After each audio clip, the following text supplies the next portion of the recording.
Chapitre 21. Le Petit Prince. C'est alors qu'apparut le renard.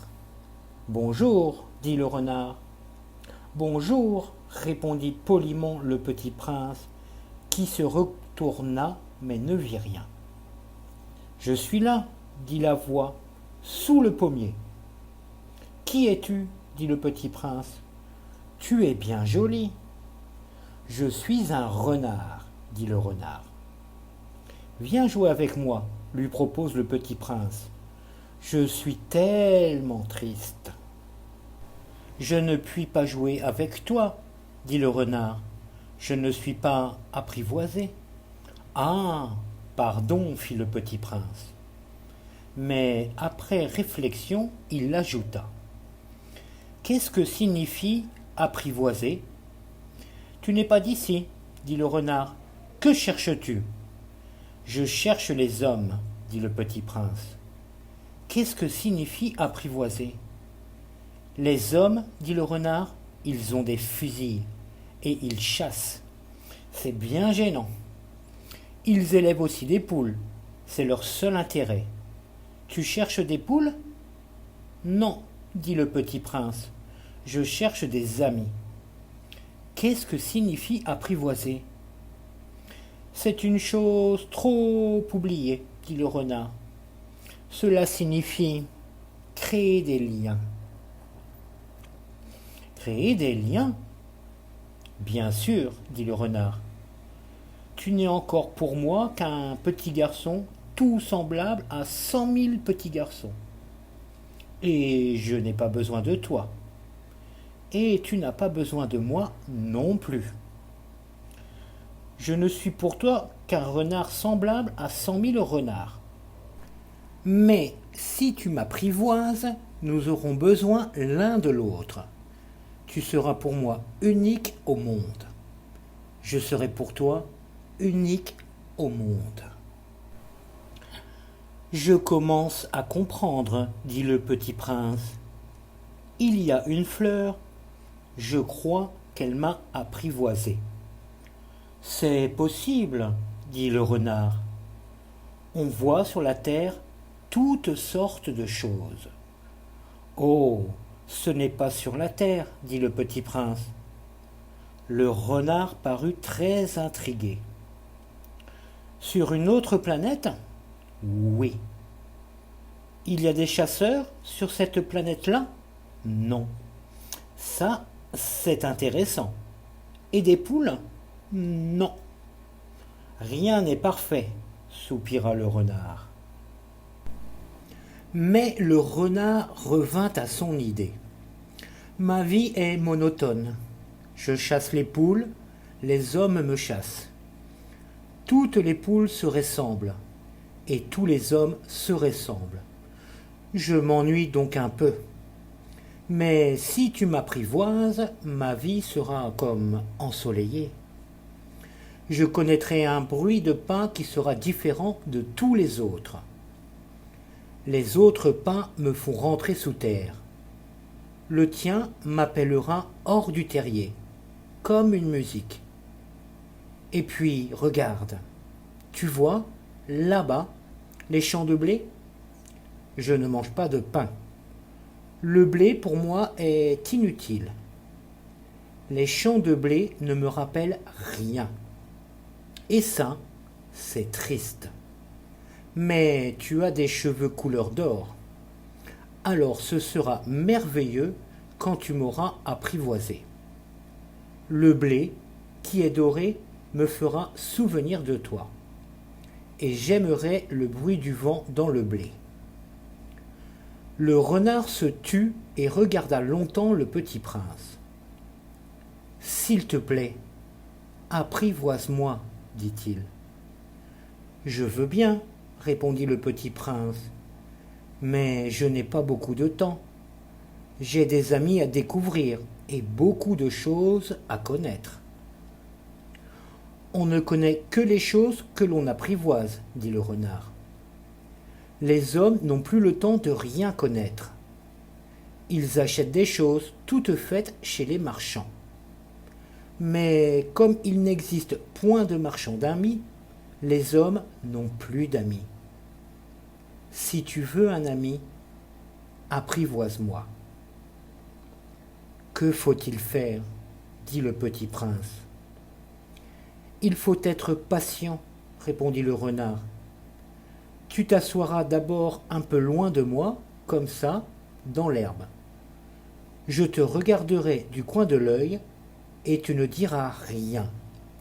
Le langage est source de malentendus. Mais chaque jour, tu pourras t'asseoir un peu plus près. Le lendemain revint le petit prince. Il eût mieux valu revenir à la même heure, dit le renard.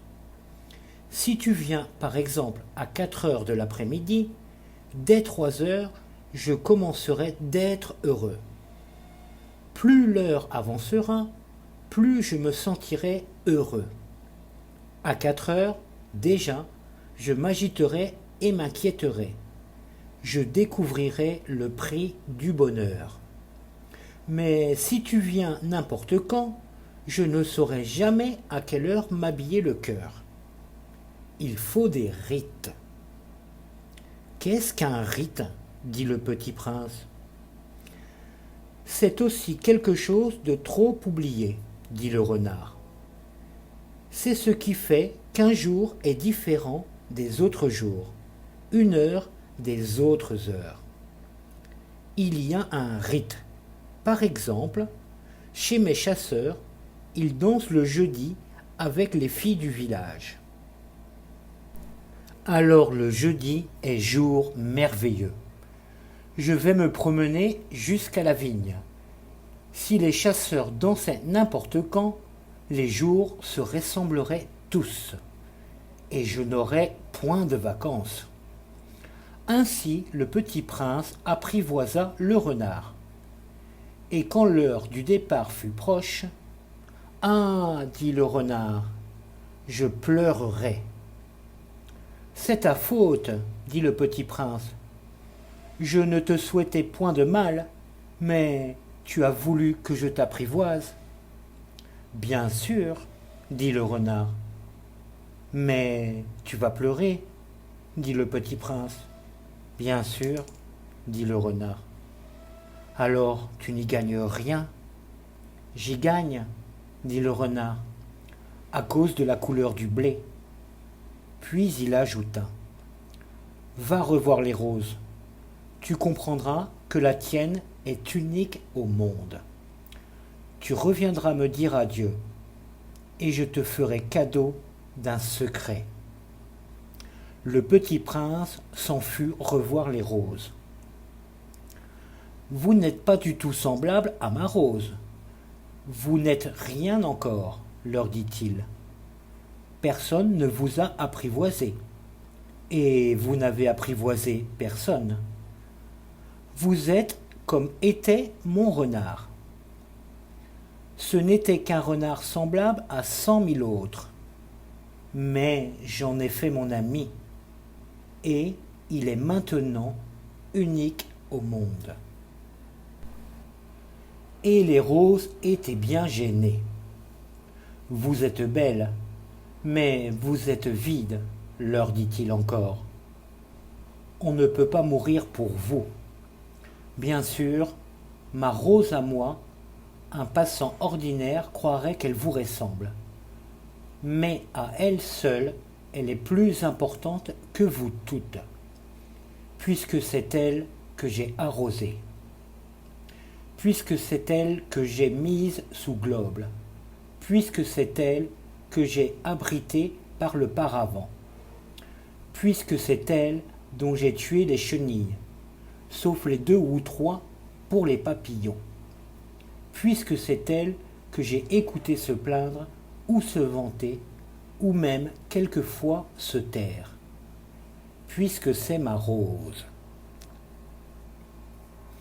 Et il revint vers le renard. « Adieu, dit-il. »« Adieu, dit le renard. Voici mon secret. Il est très simple. On ne voit bien qu'avec le cœur. L'essentiel est invisible pour les yeux.